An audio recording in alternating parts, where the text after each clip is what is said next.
Bonjour à tous, bienvenue, c'est 9h50 le matin en Bretagne. Merci d'être là, fidèle au poste en ce début de semaine. Allez, on vous embarque à bord pour 52 minutes d'émission. Notre invité, fil rouge ce matin, c'est le breton Yann Bucaille, multi-entrepreneur dans le domaine des énergies renouvelables et de l'hôtellerie.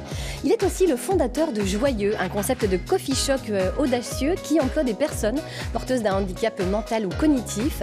C'est une aventure humaine et humaniste qui a commencé à Rennes en décembre dernier et dont il est là pour nous parler ce matin avec son cœur. Avec nous également une citoyenne engagée en la personne de Virginie Jourdan du magazine Sans Transition. Virginie, vous le savez, toujours attentive aux questions liées à l'environnement. Elle nous parlera ce matin de la qualité de l'air. Respire-t-on mieux en Bretagne qu'ailleurs ? La réponse dans quelques instants. Connaissez-vous la tarification incitative ? Le principe est simple, moins vous produisez de déchets, moins vous payez. Déjà, 9 collectivités l'ont mise en place en Bretagne. Faut-il la généraliser ? On en parle tout à l'heure avec Eva Bénard, chargée de mission à l'ADEME, l'Agence de l'environnement et de la maîtrise de l'énergie. De la gourmandise également ce matin, mais ça ne vous surprendra pas. Elle est incarnée par Christophe Beuriot. Il vient d'être sacré meilleur crêpier de Bretagne pour la 3e fois. Figurez-vous qu'il est normand, mais c'est au Fou dans le Finistère qu'il régale ses clients. Il nous mettra l'eau à la bouche tout à l'heure.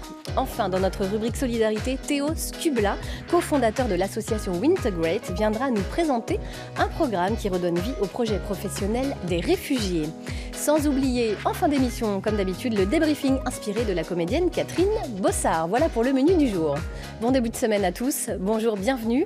Bonjour Yann Bucaille. Bonjour. Merci d'avoir accepté notre invitation. Avec plaisir. Alors on va parler bien sûr du café joyeux tout au long de cette émission. Mais avant ça, on avait envie d'un petit peu mieux vous connaître, savoir d'où ça vous venait, tout ça, toute cette passion. Alors je vous propose du coup de tirer un premier petit papier.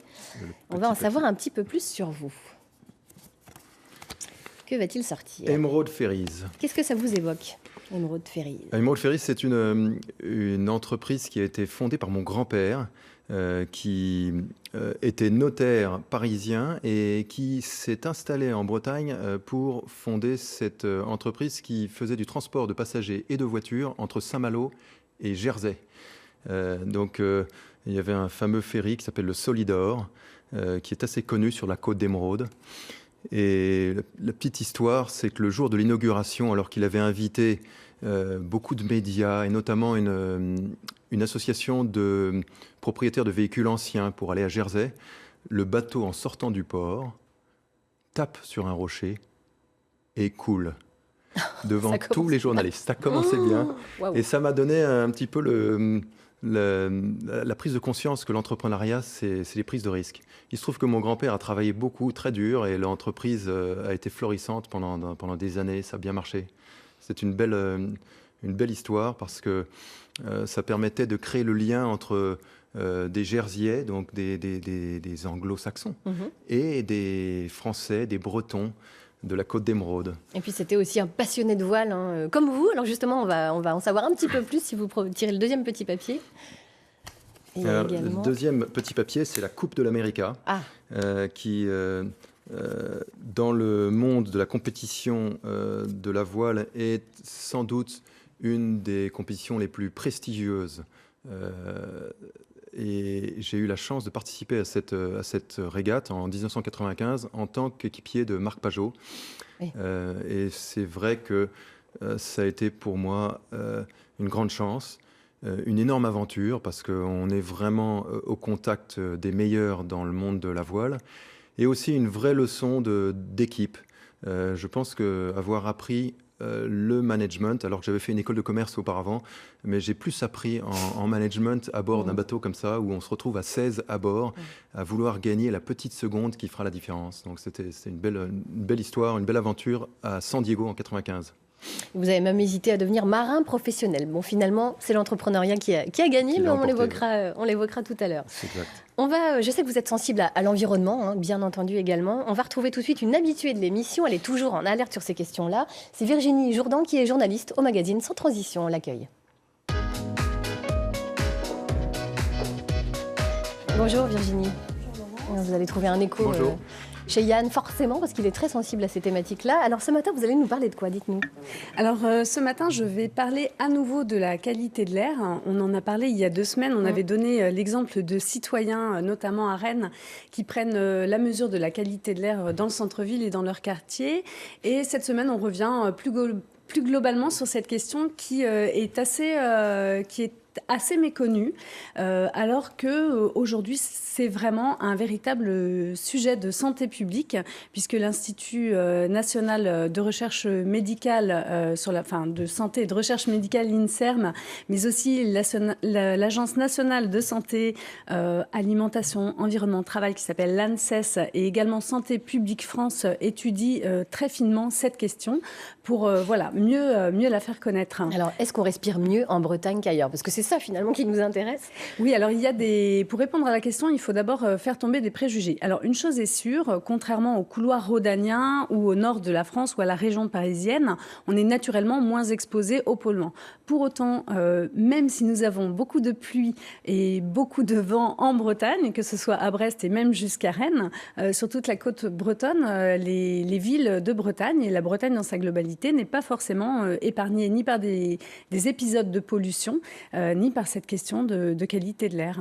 Donc être finalement dans la nature, ou en tout cas avec les éléments marins, c'est pas forcément un gage de qualité de l'air. Alors c'est pas forcément un gage de qualité de l'air. Il y a un exemple qui est très parlant. Si on fait la comparaison entre la région parisienne et la région de Grenoble. Grenoble, région parisienne, on imagine la pollution en plein Paris, notamment due aux véhicules. On va à Grenoble, on se dit je vais être auprès de la montagne, au plus près de la montagne, donc il y aura moins de pollution. Donc forcément, on va mieux respirer. Eh bien, pas du tout, puisque dans la vallée, dans la vallée, par exemple, la circulation routière entre la France et l'Italie, mais aussi les feux de cheminée, donc notamment toute la période entre décembre et mars, il y a vraiment des épisodes de pollution qui sont très fréquents aux oxydes d'azote. Et du coup, les enfants sont parfois confinés à l'intérieur des écoles primaires et maternelles pendant les récréations pour éviter de les exposer, puisque leurs poumons ne sont pas encore complètement formés. Et on peut se dire, alors en Bretagne, alors, Brest est plutôt soumis à des épisodes de pollution qui sont liés à l'ozone, mais également aux oxydes d'azote qui sont liés à la circulation routière. Et Rennes, de la même manière, d'ailleurs, Rennes avait été très observée, puisqu'il y avait une de ces stations qui dépassait les normes européennes, a été très observée. Donc il y a eu beaucoup de mesures mises en place pour diminuer cette pollution aux oxydes d'azote. Alors la bonne nouvelle, il faut quand même la donner, c'est que ces dernières années, il y a une baisse de ces pollutions, malgré tout, globalement sur le territoire français, mais aussi en Bretagne. Est-ce qu'on mesure d'ores et déjà les effets sur la santé ? Oui, alors il y a des études qui sont sorties. Alors Santé publique France est la première agence à en parler. Elle dénombre 48 000 décès par an qui sont liés directement à la pollution, qui vont être des problèmes cardiovasculaires qui peuvent aller jusqu'à des cancers du poumon. Donc on est vraiment sur des décès qui pourraient être évités. On parle également chez l'enfant de possibilités de troubles cognitifs, asthmatiques au niveau respiratoire, mais aussi cognitifs. Dans les 3 polluants, en fait, on a parlé de l'ozone, qui est un polluant qui se fabrique dans l'atmosphère. C'est un cocktail entre différents polluants, en fait, donc voilà, et qui est très produit avec le rayonnement du soleil. On parle des oxydes d'azote, on en parlait, pollution de la voiture et feux de cheminée, on va dire ça principalement, et les particules fines, qui sont également liées au transport et à toute forme de combustion. Alors, ce sont ces particules qui peuvent, à un moment donné, aussi jouer sur des maladies neurologiques chez les personnes âgées. Donc c'est un vrai sujet à prendre au sérieux. C'est pas très joyeux tout ça, là pour le coup, on n'est pas vraiment dans l'optimisme.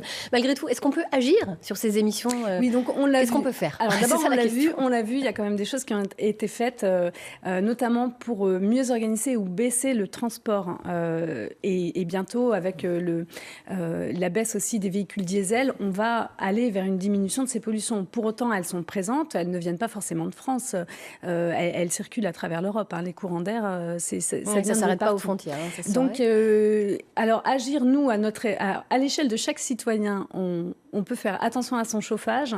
Si l'on a une cheminée, alors c'est très triste, mais il y en a beaucoup qui le font maintenant, mais installer un insert pour éviter les émanations et les émissions de particules, puisqu'il y a des filtres qui sont posés. Évidemment, moins prendre sa voiture. On peut aussi se protéger et protéger les enfants ou les personnes âgées lorsqu'on sait qu'il y a un pic de pollution. Donc, ce sont des informations qui sont transmises par les préfectures.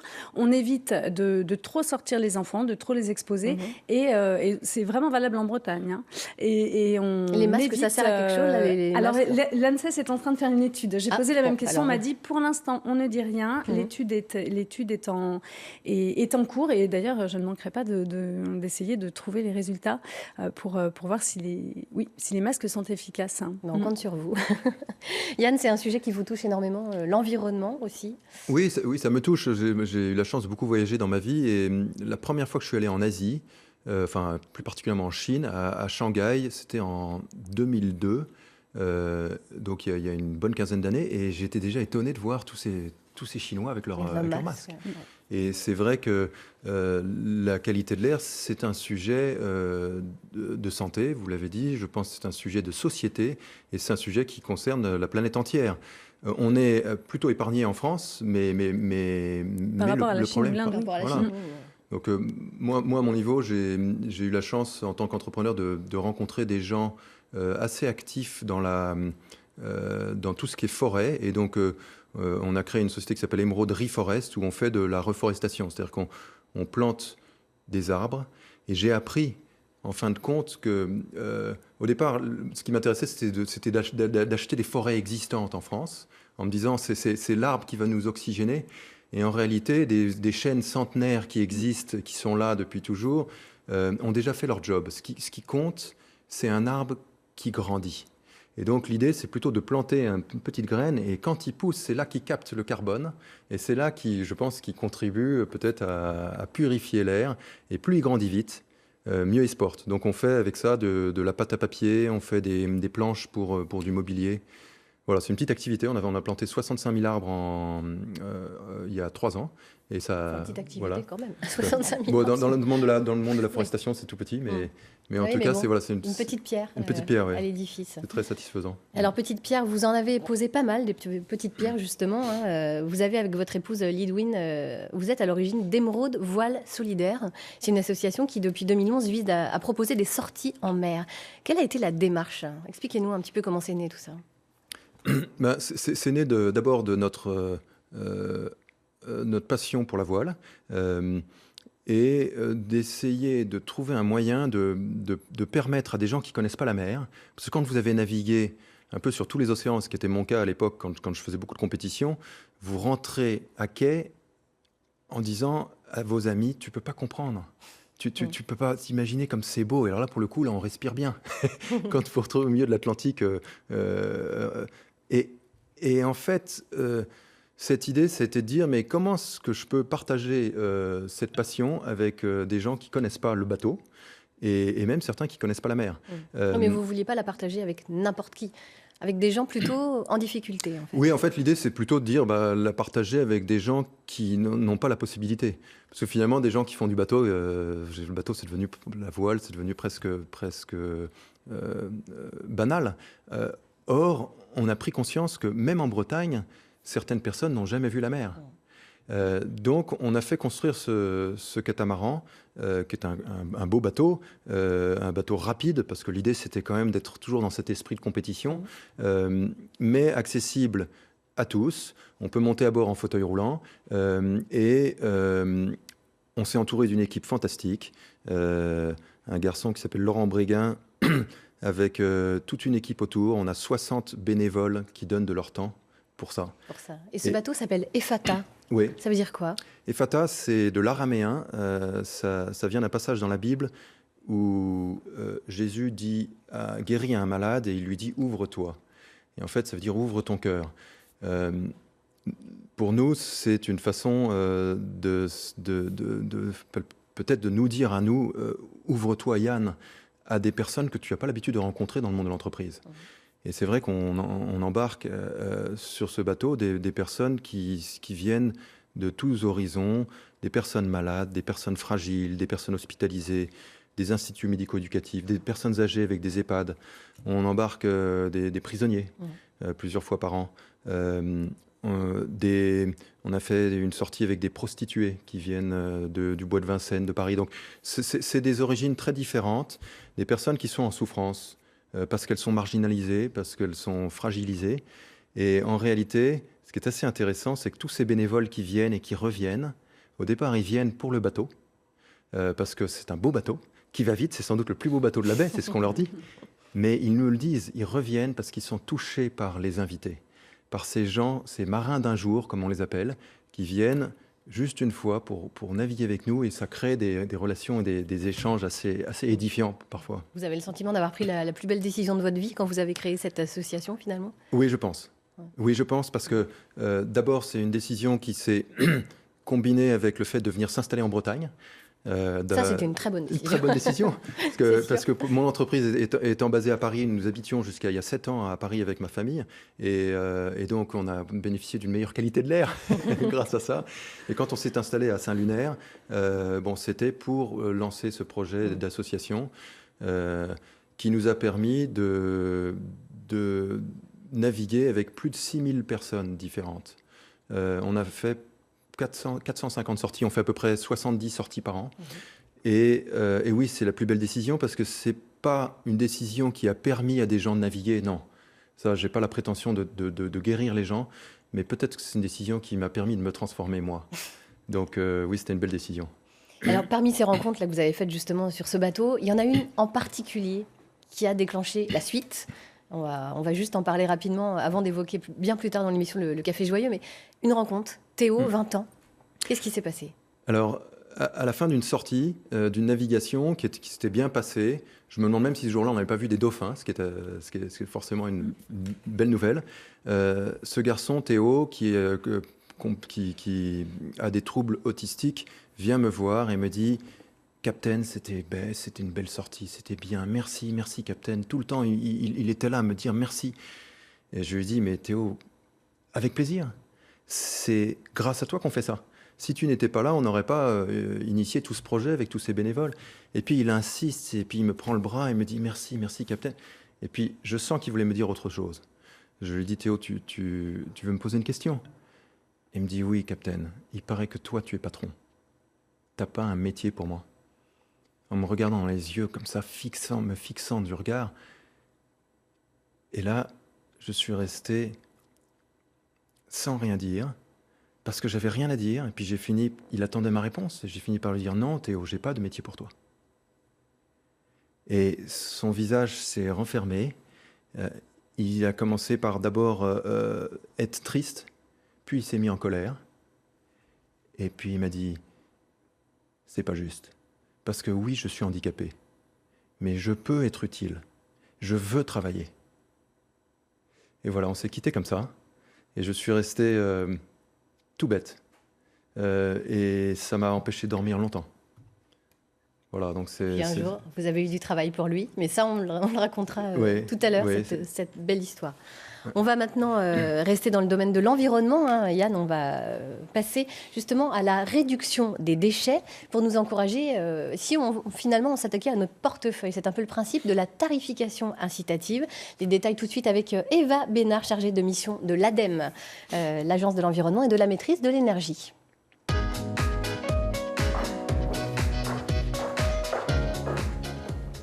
Bonjour Eva. Bonjour. Alors vous allez forcément avoir des choses à dire avec Virginie et puis avec Yann. Avant de développer la tarification incitative, un mot déjà sur la tarification classique des déchets. Je ne suis pas certaine que tout le monde ici, en fait, autour de cette table, sache combien lui coûtent ces ordures finalement. On ne le sait pas, ça. Effectivement, on faisait l'exercice tout à l'heure en aparté. Aujourd'hui, la majorité des gens, si on fait le tour de table, ne savent pas combien ils payent la gestion de leurs déchets. Donc il faut savoir qu'aujourd'hui, la majorité des gens payent ce qu'on appelle une taxe d'enlèvement des ordures ménagères. Cette taxe, elle est calculée, c'est un montant qui est une part de la valeur locative de votre bien immobilier. Donc c'est les propriétaires qui la payent. Et en l'occurrence, c'est vrai que ça n'a aucun lien aujourd'hui avec la quantité de déchets que vous produisez. Donc finalement, que vous produisiez beaucoup de déchets ou pas du tout de déchets, vous allez payer la même chose, il n'y a aucune incitativité. Alors, la tarification incitative, c'est différent justement comme démarche. Elle prend en compte, la quantité des déchets produits.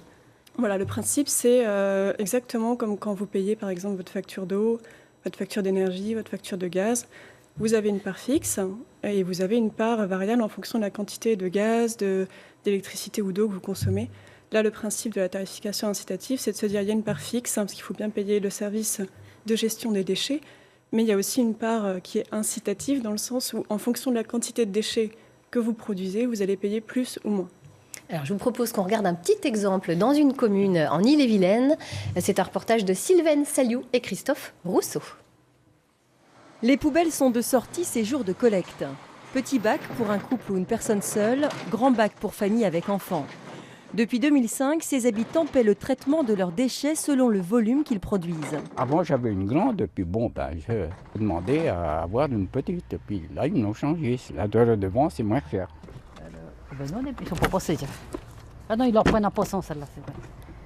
Ah oui, je fais le tri, moi. Je ne mets pas n'importe quoi. Hein. Et chacun fait des efforts pour réduire ses déchets et donc sa facture.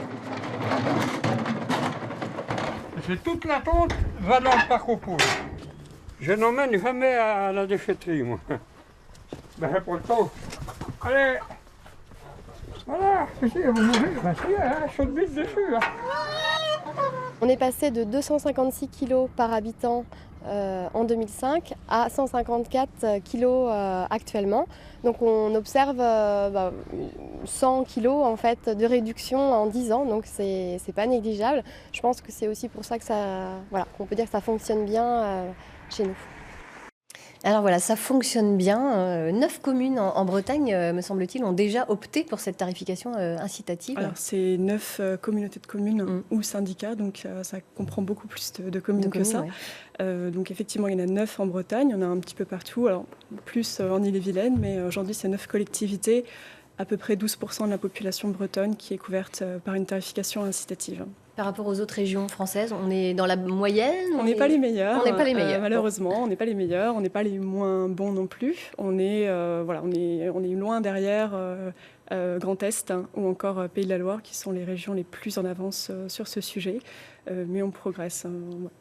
En France, mais rien n'est perdu. Pardon ? Rien n'est perdu et vous êtes là pour ça. Exactement. Justement parce que vous y croyez. Vous pensez vraiment que c'est en touchant au portefeuille des gens qu'on va changer finalement leur comportement ?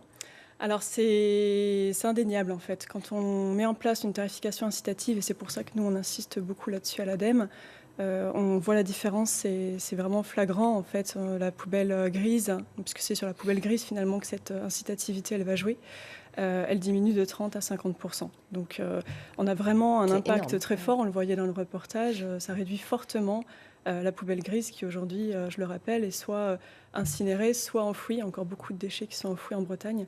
Donc l'objectif, c'est vraiment effectivement de réduire cette poubelle grise. Et la tarification incitative, touche au porte-monnaie, ça fonctionne. Après, c'est pas la seule solution, j'ai envie de dire. Pour nous, ça reste un outil parmi d'autres. Mais on tient à dire effectivement que ça marche. Et c'est pour ça qu'on a envie d'encourager les collectivités locales à le mettre en place. Alors le tri est donc essentiel, y compris pour la poubelle jaune, donc celle plutôt des déchets plastiques. Mais au-delà, c'est la réduction des déchets qui doit primer sans vous, finalement. Oui, alors effectivement, sur la tarification incitative, ce qu'on observe, c'est une amélioration du tri. On a plus de 80% d'amélioration du tri. Alors poubelle jaune, le verre également. Également les textiles que les gens vont mettre dans les points relais, par exemple. Donc on a vraiment une amélioration du tri, mais au-delà de ça, effectivement, notre objectif, on aime bien dire à l'ADEME, le meilleur déchet, c'est celui qu'on ne produit pas. Donc l'objectif, c'est effectivement de réduire en amont. Et pour ça, il y a quand même beaucoup de solutions qui sont proposées. Alors on insiste beaucoup auprès des collectivités qui font de la tarification incitative pour aller discuter avec les usagers du service, pour aller les sensibiliser, pour leur montrer comment on peut réduire ces déchets en amont par différentes solutions. Donc voilà, on voit des petits exemples de guides qu'on propose à l'ADEME pour aider les particuliers à réduire leurs déchets. Ce qui est important, c'est que lorsqu'on met en place la tarification incitative, il ne faut pas laisser la personne démunie face à sa facture. L'objectif, c'est bien de l'accompagner, puisque notre objectif premier, c'est de réduire ses déchets. On est encore à 517 kilos de déchets par habitant, tout compris, poubelle grise, poubelle jaune, déchetterie. Donc c'est très important et notre objectif, c'est bien de réduire ces déchets. Eh bien, écoutez, on essaye tous d'y arriver. Virginie, c'est un sujet forcément qui vous fait réagir. Vous l'avez déjà traité, ce sujet, dans le magazine Sans Transition ? Oui, on l'avait traité et justement, on avait parlé de la tarification incitative comme un des moyens de réduire les déchets. Et effectivement, par rapport aux consignes de tri notamment, c'était assez impressionnant de voir comment le fait de dire prenez conscience de qu'est-ce qu'il y a dans votre poubelle grise, en fait. Et le fait de se dire, ah mais oui, c'est vrai que ce torchon, je peux le mettre au relais. Voilà, mon bac jaune, lui, il peut effectivement être plus rempli. Et puis on avait vu aussi effectivement sur les effets sur l'environnement de l'enfouissement qui existe encore. Et voilà, donc il y a des marges de progression importantes à faire. Oui. Yann, vous faites le tri sélectif au Café Joyeux, oui, j'imagine. On essaye. La vraie question, c'est... c'est un petit peu la question que je voulais vous poser, c'est est-ce que quand les déchets de la poubelle grise diminuent, est-ce que ceux de la poubelle jaune augmentent en fonction. Clairement. Donc ça, je pense que c'est une bonne nouvelle, parce qu'effectivement, le déchet, ça... on parle de la culture du déchet. Enfin, tout est jetable maintenant. On ne conserve plus rien. Donc, effectivement, je pense qu'il y a un problème comportemental. Et puis après, il y a un vrai sujet qui est comment. Ensuite, c'est un autre sujet. Je pense qu'il fait aussi partie de l'émission de l'ADEME. Mais c'est qu'est-ce qu'on fait de ces déchets de la poubelle jaune, parce que ce sont des déchets qui ont de la valeur.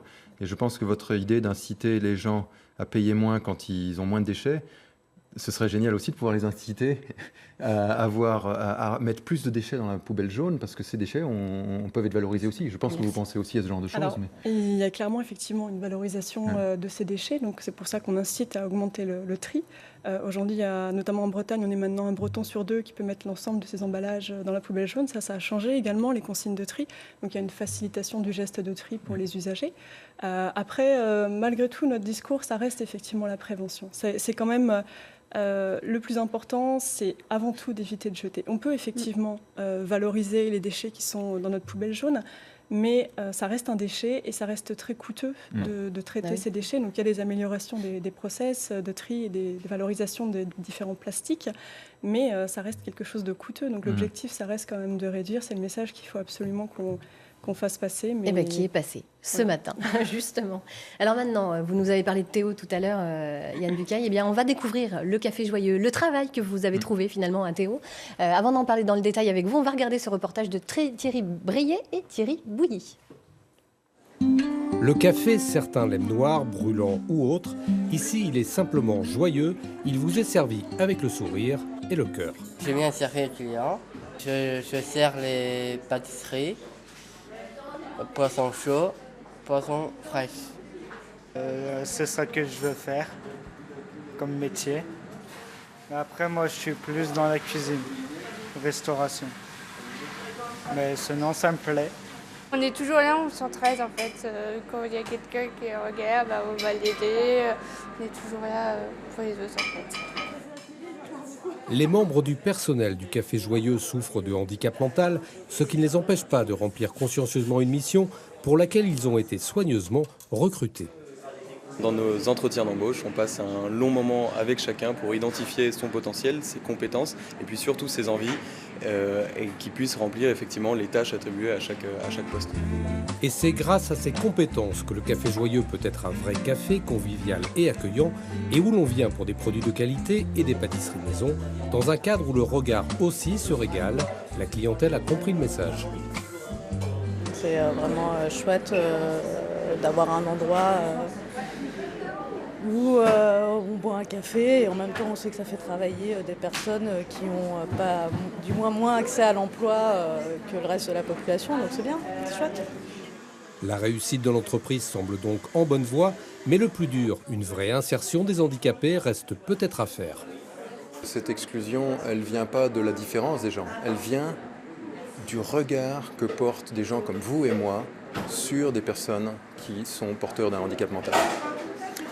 Et si on arrive à démontrer, à changer ce regard, à ce moment-là, ce sera le carton plein. Ce sera une grande joie. D'ici là, Delphine, Thérèse, Mathilde, Vianney, Justine et les autres continuent à préparer et servir leurs expressos et leurs madeleines. Ils s'apprêtent même à vous proposer un brunch le dimanche matin. Alors l'idée de départ du Café Joyeux, Yann Bucaille, c'était quoi ? Ce café, il est implanté à Rennes, on le rappelle. L'idée, c'était de proposer donc une activité à notre ami Théo, mais à d'autres qui ont une raison d'être encore plus exclus du monde du travail que le sont les gens dans le milieu ordinaire. Le chômage, je pense que c'est un des fléaux de notre siècle. je pense personnellement, et j'en assume la responsabilité en tant que chef d'entreprise, il n'y a rien de pire que l'inactivité, que l'oisiveté, que de se sentir inutile comme se sentait Théo. Et ce fléau, il touche encore plus les personnes en situation de handicap mental. 35% des personnes handicapées mentales sont sans emploi. Alors, l'État fait plein de choses. Il y a des centres d'accueil, il y a des ESAT, il y a des foyers de travail spécialisés. On est dans le milieu protégé et on est dans ce qu'on appelle le domaine de l'occupationnel. On leur donne des occupations. Vous, c'est pas la démarche? C'est pas la démarche. Pas du tout. La démarche, c'est de proposer un métier dans une entreprise comme les autres. On est dans le milieu ordinaire à Théo et on a pu voir vu toute cette équipe formidable que vous avez constituée. Voilà. L'idée, c'est quoi? C'est de faire envie et pas pitié, justement. Ça, c'est important pour vous? C'est très important. On est au cœur de ville. On est dans un lieu qui est beau. On a vraiment soigné la décoration. On est dans une des plus belles rues de Rennes, rue Vasselot. Il y a du passage et l'objectif, c'est vraiment, comme vous le dites très justement, c'est de faire envie. On n'est pas là pour faire du caritatif. On est là pour proposer un très bon café, on fait de bonnes pâtisseries et on fait aussi on propose une petite formule déjeuner salé qui est de qualité avec des personnes qui sont différentes. Maintenant, les retours des consommateurs, quels sont-ils? Vos clients, Alors, globalement, c'est des retours très très positifs. Vraiment, je pense qu'il faut s'attarder sur le fait que les gens soit viennent parce qu'ils le savent, soit ils ne le savent pas, mais quoi qu'il arrive, à 95% des cas, ils sont étonnés. Et ils sont étonnés parce qu'on a tous un préjugé. On croit que sous prétexte que quelqu'un n'est pas dans la norme, il ne va pas être capable. Et en fait, ils sont étonnés de voir, c'est une cuisine ouverte. On voit nos serveurs et nos cuisiniers joyeux qui travaillent, qui préparent les pâtisseries ou la cuisine et qui servent le café, comme on dit, avec le cœur. Et ils y mettent toute leur énergie, ils y mettent tout ce qu'ils ont. Et le résultat, c'est étonnamment bien, c'est bon, c'est beau, comme on l'a dit. Et les gens, donc les convives, les clients sont surpris. Il y en a qui ont une réticence? Il y en a qui rentrent, qui ressortent? Oui, c'est arrivé. Alors au départ, moi, ça m'inquiétait beaucoup parce que c'est arrivé plusieurs fois que quelqu'un attiré par la vitrine, voyant que c'est très beau, rentre. Et puis en rentrant, voit effectivement un monde un petit peu qu'il n'est pas habitué de côtoyer et repart. Moi, j'ai eu très très peur que ça blesse nos serveurs joyeux, qu'en sortant, ils se disent « mais pourquoi tu n'as pas voulu rester ?» alors qu'on... Surtout que quand ils ouvrent la porte, vous avez Fabien qui est « bonjour, bienvenue chez Joyeux ». Il y a tout un protocole qui fait qu'on est vraiment dans l'accueil. Et j'ai vu, figurez-vous, une personne qui est revenue en me disant « vous savez, il y a 3 jours, j'ai fait demi-tour parce que j'ai eu peur.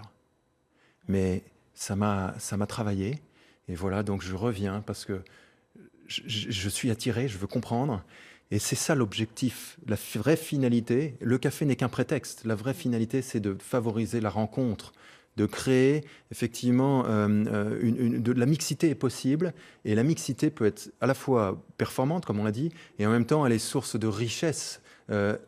C'est ça ce qu'on comprend et ce qu'on entend de nos clients quand ils sortent.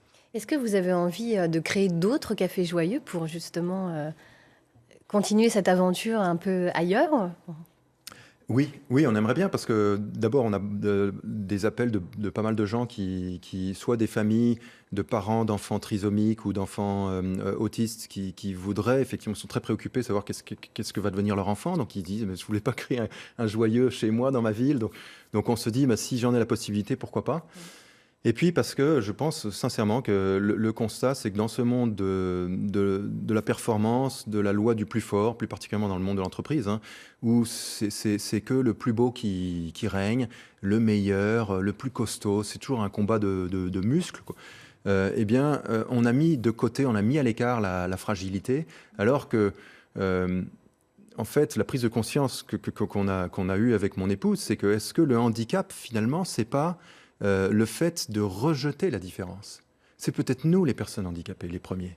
Parce que, en fait, on a un regard qui est faussé parce qu'on est trop dans une norme. Et en réalité, la différence est source d'une joie une grande joie. Donc oui, l'envie, c'est d'essayer de faire système et puis de la dupliquer, la développer dans d'autres endroits, oui. Vous restez avec nous, Yann Bucaille. Je sais que ça vous touche, Virginie, un sujet comme ça. Vous y êtes allée au Café Joyeux ? Alors, mais pas encore. Ça fait 2 fois qu'on doit s'y retrouver en famille, justement. On va y aller avec nos enfants. On est 3 amis à vouloir vraiment, dont une des amies qui travaille en IME en plus. Et ce qui est vraiment l'idée de ce café, ce qui est assez impressionnant, c'est de se dire que les salariés sont à égalité avec nous-mêmes. Et moi, ça, c'est un des aspects qui est touchant dans le projet. Parce que souvent, dans les ESAT, il y en avait un en zone industrielle sud-est. Je travaillais là-bas, je prenais souvent le bus et je voyais tous ces jeunes gens qui venaient dans le bus et je me disais, zone industrielle, loin, dans le bus, etc. Alors que là, on est tous ensemble au même endroit, dans une forme de mixité qui est vraiment extra. Je ne sais pas si vous travaillez avec des structures qui accueillent du public ou pas pour rencontrer vos futurs salariés. Oui, alors les instituts médico-éducatifs, on en connaît pas mal. Et j'avoue que je partage le même avis que vous. C'est qu'on est dans le monde protégé, un petit peu en périphérie, à l'extérieur, et pas en cœur de ville comme on l'est chez Joyeux. Et c'est ça aussi ce qui fait notre côté innovant. Et puis, j'ai vu des gens extraordinaires dans les IME qui sont des éducateurs spécialisés, des infirmières, des accompagnateurs qui passent leur temps à s'occuper de leurs patients ou de ces enfants différents. Mais quelque part, ces personnes handicapées sont presque dans un mode où ils se font servir tout le temps. Et là, c'est différent. C'est comme Théo, ils se rendent utiles et c'est eux qui viennent vous servir quand vous allez chez Joyeux. Et c'est je pense aussi, un côté différent et qui fait qu'on se retrouve finalement un petit peu, comme vous dites, tous ensemble dans un endroit comme les autres et qui apporte quelque chose de plus que les autres. Alors, on va rester dans le domaine de la solidarité, justement. Et l'invité qui va arriver devrait vous parler. Il s'agit du cofondateur de l'association Wintegrate. On accueille tout de suite Théo Skubla.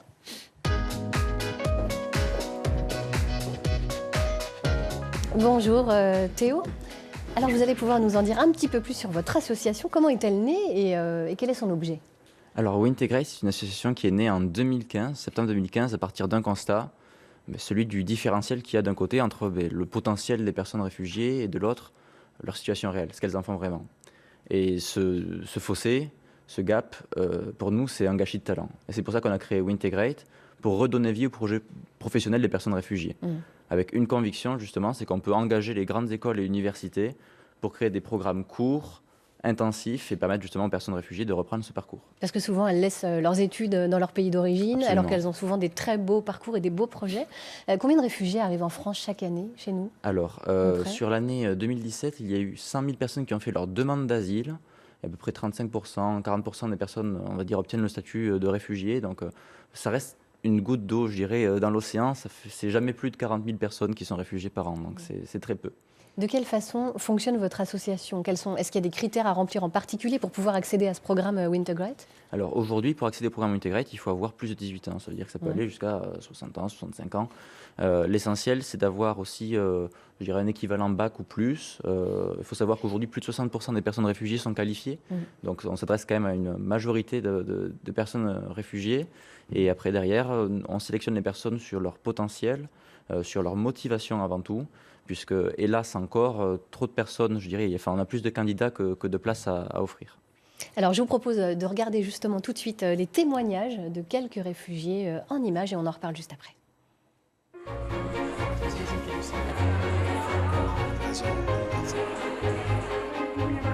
My name is Yama Alauddin. I'm from Afghanistan. Je m'appelle Pael Roy. Je viens de Bangladesh. My name is Umit. I'm 29 years old. My name is Omar Brahim. I'm a Syrian artist. Donc ton CV, tu n'as pas grand-chose à changer. Lundi soir, je vais voir Thomas Mariana. Comme ça, tu pourras le corriger. Ok. I did MBA in corporate finance management. I have studied computer science in Afghanistan. I want to do jobs in either as a professor or in a bank. I hope to do my master. Donc qui, il est toujours sujet et que, il est toujours complément. Tout à l'heure, l'exercice qu'on a fait, on avait une phrase, ce que je recherche. Tu as compris ou... Ouais, vas-y. When I came here, I don't have anyone. When I came here, I was only thinking about language, to learn language. We have a quantity of French classes and we have an English class too. We have something called Vivre en France. It's not only to learn language, it's to integrate you with the French culture, with the European culture. It's about how to think about our future. So what they say about the motivation letter? You go from the general to the particular, ready tomorrow. Do you want that I translate the email? Yes. And we have to fix an appointment with her. Maybe it's a good step to begin. We have a coach, monitor, and the buddies to go with us. Before Wintegrate, I didn't know Fahmi, I didn't know Samir. They are my mentors. I mean, they're like my mom because they are doing so much things for me. Sometimes to have somebody to guide you of some choices and what you can do is something really useful. People cannot do something by their own. All the time we need to join each efforts to do something together. I want to fulfill my dream, which is PhD. And I want to go up. I want to go up. Très beau témoignage. Hein. Donc un semestre dans une grande école, c'est ça? Est-ce que... Oui. Exactement. Aujourd'hui, c'est 12 semaines intensives avec d'un côté 20 heures de cours hebdomadaires assurées par des professionnels et de l'autre un accompagnement personnalisé où chaque personne est mise en lien avec une équipe dédiée d'un mentor, d'un coach et d'un buddy. Alors le mentor, c'est l'ancien élève de l'école qui va inspirer la personne, recréer de la perspective dans son projet professionnel. Et le coach et les buddies, ce sont des étudiants qui vont soit aider la personne à pratiquer le français en dehors du cadre des cours de français qu'on met en place ou lui permettre de concrétiser justement son projet professionnel. Et combien il y a déjà eu de participants à ce programme? Aujourd'hui, il y a eu déjà 250 participants sur toute la France. Et on est un SMH, c'est-à-dire qu'on va accompagner plus de 600 personnes cette année, avec 75% de réussite aujourd'hui dans, dans nos programmes. C'est-à-dire 75% des personnes qui, après 3 mois, retrouvent leur parcours professionnel durablement. Donc c'est une démarche vraiment qui est amenée à être profitable sur la durée, évidemment. Est-ce que vous avez déjà des retours de la part de ces personnes réfugiées? Absolument. Aujourd'hui, on a de nombreux retours. Je pense à des ingénieurs aujourd'hui de Syrie qui ont retrouvé leur emploi et qui nous disent... Enfin voilà, aujourd'hui, ça a changé ma vie. Ou une personne aujourd'hui afghane qui revient chaque fois à nos événements, à nos soirées qu'on organise régulièrement avec l'ensemble des bénévoles, qui lui a intégré Sciences Po et qui chaque fois revient parce que aujourd'hui aussi il veut nous faire remarquer que sa vie a changé et on le voit sur le visage des personnes. Au départ, elles arrivent, elles sont stressées, souvent focalisées sur le passé ou collées dans le présent. Et nous, notre travail, c'est justement de pousser les personnes à regarder plus loin, regarder ensemble droit devant et redonner sourire aussi aux personnes. Merci beaucoup Théo. Et on retrouve le site internet de ce programme wintergrate.org. C'est forcément, Yann, une démarche qui trouve un écho en vous, évidemment. Oui. Bah, là, je suis en train de me dire, elle est super, votre émission, vous invitez des gens fantastiques. Parce que enfin, je ne parle pas pour moi, là, je vois... en vous, ce côté de la France où on voit des jeunes qui s'engagent. Et d'abord, on n'a pas le choix. Parce que je pense que l'immigration, ce n'est pas un épiphénomène. Je voyais qu'en l'an 2030, il y aura plus de 150 millions de réfugiés dans le monde. Donc, qu'est-ce qu'on fait? Et voilà. Il y a des jeunes comme vous et bravo, c'est extra. On est dans le thème de la différence où, comme on le disait, je disais tout à l'heure, les gens ont peur, un monde qui est codé, qui est bien rangé.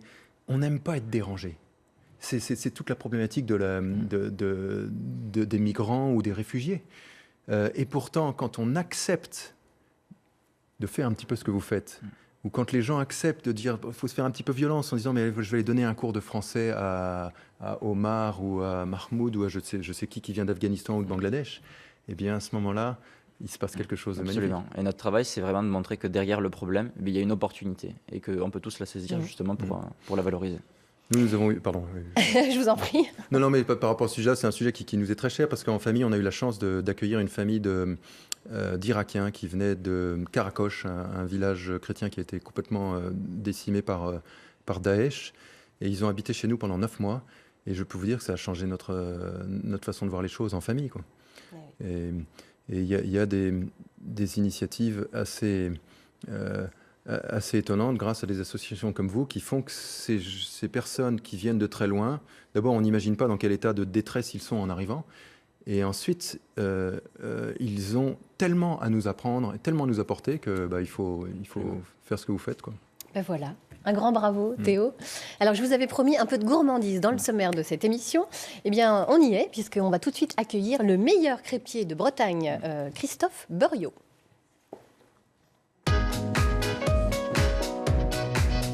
Un peu de gourmandise, Christophe, pour terminer cette émission. Ah, vous êtes bien accompagné. Alors, du caramel, des crêpes, tout ça. De notre Finistère, voilà. Magnifique. Alors, vous êtes installé au Fou avec votre épouse. Vous dirigez depuis 14 ans la Frégate. Hein. Qu'est-ce qui a fait la différence, selon vous, lors de ce concours de meilleur crêpier? Qu'est-ce qui a séduit le jury en particulier? Vous avez un petit secret, sûrement. Non, il n'y a pas de secret. En fait, il faut aussi de la chance parce que ça se joue souvent à quelques dixièmes de points. Et l'année dernière, on a fini 2e à peut-être 6 dixièmes. Cette année, c'était l'inverse. Il y a sûrement quelque chose dans votre pâte qui fait la différence, c'est sûr. Non, pas la...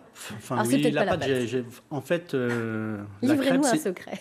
Oui, je vais vous donner des secrets, mais la crêpe, c'est un produit très simple. Il faut des très bons ingrédients, c'est tout. C'est ça le secret. Prendre des œufs de ferme, du lait de ferme, une très bonne farine. Ensuite, il faut un peu de créativité, puis voilà, hein, c'est... Il n'y a pas de secret. Hein. Et puis, donner beaucoup d'amour, surtout. Ah, mais ça, c'est surtout ça. Je pense qu'il y en a beaucoup là, sur le plateau. Là, j'ai vu ça, oui. Ouais. Quelle galette vous avez présentée pour le concours? Alors, la galette, parce que nous, on parle de crêpes de blé noir dans le Finistère. Vous parlez de galettes à Rennes, c'est la même chose. Hein. Nous, elles sont plus fines, on les cuit des deux côtés et on les fait crases, croustillantes. Donc, cette année, c'est surtout mon épouse qui a choisi les recettes. C'est elle qui a souvent les idées. Moi, je suis que le bras armé de mon épouse. Hein, parce que tout seul, je ne suis rien. Donc, on avait choisi de faire un monoproduit, une déclinaison de poireaux. Donc, on a fait un coulis de poireaux. Parce qu'à la base, on a tous le même panier. Et ensuite, vous en faites ce que vous voulez. Voilà, on a tous les crépiers pendant le concours, on a tous le même panier qu'on a un mois à l'avance, donc on peut s'entraîner. Nous avions choisi le poireau, donc nous avons fait une déclinaison de poireau dans un samoussa au curry. On a fait un poireau confit, on a fait un petit coulis de poireau et du lieu jaune. Voilà, de Bretagne, bien sûr. Vous nous mettez l'eau à la bouche. Alors, en fait, pour le meilleur crêpier de Bretagne, c'est un comble. Vous êtes normand, finalement. Vous avez choisi de vous installer chez nous. Voilà, c'est parce que aussi, ça a été... les médias ont assez repris cette petite anecdote. Mais on a vécu aussi 18 ans en Suisse, donc je me sens aussi suisse, mais surtout breton maintenant. Ça fait 14 ans et on adore la culture bretonne. Ma fille fait du breton. Et voilà, si on est venu en Bretagne, c'est parce qu'on se sent breton. Alors, vous êtes maître restaurateur. Expliquez-nous un petit peu. C'est assez rare pour un crêpier. Qu'est-ce que ça implique? C'est vrai que nous sommes très peu. Je crois que nous sommes 3 maintenant. J'étais le seul dans le Finistère et en Bretagne, nous sommes que 2. Et ça implique, en fait, c'est un cahier des charges très, très strict où il faut faire 0 congelé, utiliser que des produits du terroir, que des produits labellisés. Et voilà, 100% maison. Voilà, c'est assez... Après, on est audité par des professionnels... de la restauration, voilà. Alors, parlez-nous du label Crêperie Gourmande, parce que c'est... Alors, il y a le label Crêperie Gourmande qui a été aussi, justement, une démarche qualitative au départ de... Ça a été créé par le Finistère et ils ont regroupé toutes les crêperies. Et maintenant, c'est devenu une association où on a un président, on a aussi un trésorier, voilà. Et l'idée, c'est de défendre c'est de défendre, la qualité, mettre en avant, oui, c'est un peu les mêmes critères. La qualité, on a 350 critères et 8 critères obligatoires, dont un stage, voilà. Donc toujours de la qualité, pareil pour la Fédération de la crêperie. Hein, la Fédération de la crêperie, c'est elle qui a instauré, enfin c'est nous, parce qu'on fait partie, avec Gilles Stéphane qui est à Plomeur, aussi qui a une crêperie juste à la pointe de la Bretagne. Et aussi, je voudrais dire aussi Gwendal Pierre qui s'occupe énormément aussi, qui s'investit beaucoup dans notre Fédération de la crêperie de Bretagne. Eh ben, merci beaucoup Christophe Beuriot de nous régaler. Donc on n'hésitera pas à passer chez vous, au Fou. Hein, pour Il y a 1600 crêperies en Bretagne, 520 dans le Finistère. Donc on est le plus représenté. Voilà. Et puis on est tous gourmands, donc on ne manquera pas de venir vous faire une petite visite. Eh bien, nous arrivons au terme de cette émission. Et puis c'est tout de suite la comédienne Catherine Bossard qui va venir nous en faire un petit résumé, vous allez voir, inspiré comme d'habitude. Bonjour Catherine. Bonjour Laurence. Bonjour à tous. Oh pardon, je casse des trucs. Oh oui, excusez-moi. Voilà, je suis émue d'avoir suivi cette émission et puis de voir que des gens ont pu donner aussi la chance à des personnes différentes ou issues d'univers, de pays différents. Et moi-même, Moi-même, j'ai une différence également, dont je peux parler maintenant, puisque je souffre d'un syndrome, de deux syndromes d'ailleurs issus de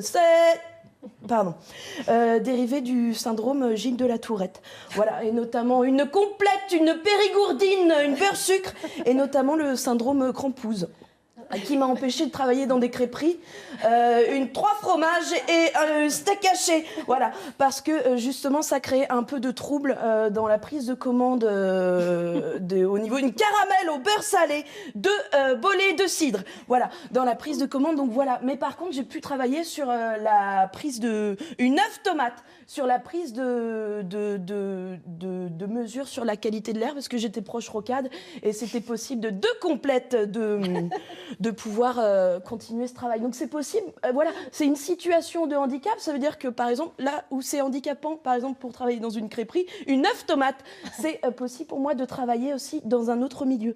Et et j'ai également, vous parlez de cœur, vous parlez de différence, et la différence est, je vous cite, une source de joie, et c'est beau et ça donne envie d'aller vous voir également. Je souffre également du syndrome de Paimpol, c'est-à-dire du syndrome je chante des chants de marins, voilà, parfois de temps en temps. Donc ça peut donner aussi, ça peut être source de joie. C'est un fameux 3 mâts, ça peut être aussi source de joie en équipe, parce que le chant de marin sert à travailler, voilà. Donc je suis disponible. Voilà, pour travailler. Merci. Joyeuse, vous voyez, elle aussi, oui, toujours. Merci. Et une beurre sucre. Allez, tout va bien. Elle est formidable. Merci beaucoup à vous tous d'avoir été à nos côtés sur ce plateau. Un petit message, Yann, juste une petite citation peut-être pour terminer. On a 15 secondes. Oui, je pense à cette citation d'un prêtre en Inde qui disait « Tout ce qui n'est pas donné est perdu ». Et là, je vois autour de la table, à commencer par monsieur qui est restaurateur. C'est vraiment, on est dans le don complet, l'envie de faire plaisir. Voilà, je pense que vous ne perdez pas votre temps. Tout ce qui n'est pas donné est perdu. On va garder ça comme leitmotiv pour cette journée. Merci infiniment à tous. On se retrouve demain à 9h50. Notre invité d'honneur, ce sera Loïc Paillard, réalisateur du film Étoile restante, qui sortira en salle le 7 mars. Voilà, journée joyeuse à vous tous. À demain, 9h50.